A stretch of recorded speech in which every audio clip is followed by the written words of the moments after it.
For those who like close hockey games, it was a good weekend to be an Estevan Bruins fan. But in reality, the two close games were far from the type of hockey the Bruins have been playing this year. The local team opened the weekend Friday, November 4th with a 6-5 win over the Melfort Mustangs and closed out the weekend Saturday, November 5th with a 5-4 road loss to the Melville Millionaires. In the game versus the Mustangs, it was the Bruins who often found themselves trailing. Melfort had a fast start to the game, scoring 33 seconds into the first frame.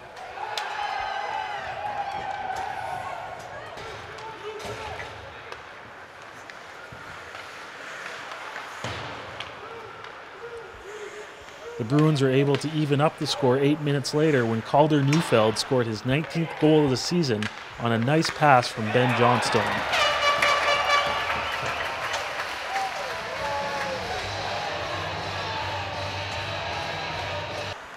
The Mustangs answered when Anthony Pickering snapped a shot home from the top of the faceoff circle to make it a 2-1 game.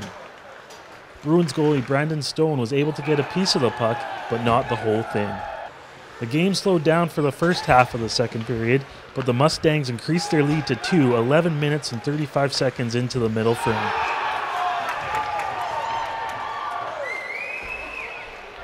Taylor Reich took a nice pass from Cole Olsen to cut the lead to 1. The goal was scored shorthanded and seemed to boost the Bruins as 1 minute later, Dylan Smith tipped in his first of 3 goals. The late surge in the second evened things up at 3s after 40 minutes of play.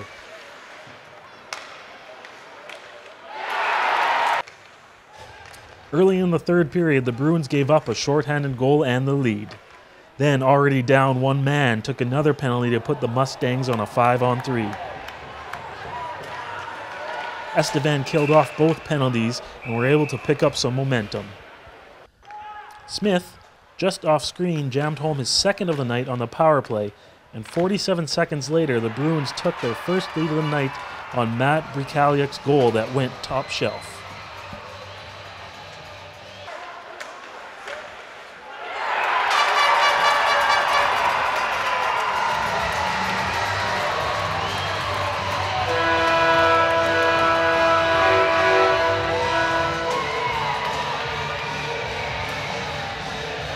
Smith added an empty netter to complete his hat trick. The Mustangs scored with 36 seconds left in the game to make it a 6-5 final. Despite a hat trick, Smith still saw improvements that needed to be made.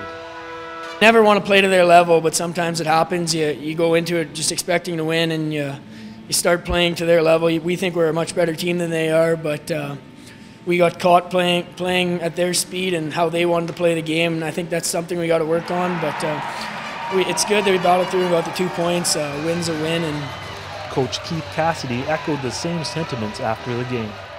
I actually wasn't pleased with much of it other than the fact that we got 2 points. I'm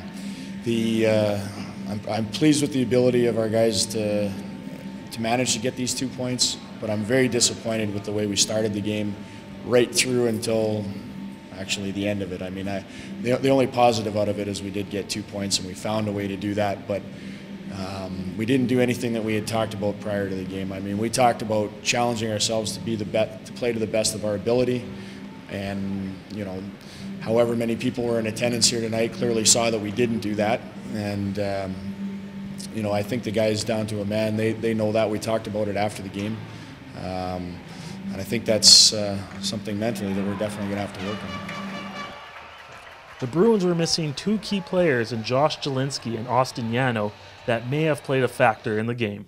It's, you know, with the lineup changes, there shouldn't be that much of a drastic change in one of the things that I did notice was a change in energy level out there with our guys, and that's something that's a bit troubling, and we'll sit down and find out why that is and address it. For EstevanMercury.ca, I'm Reese Kelser.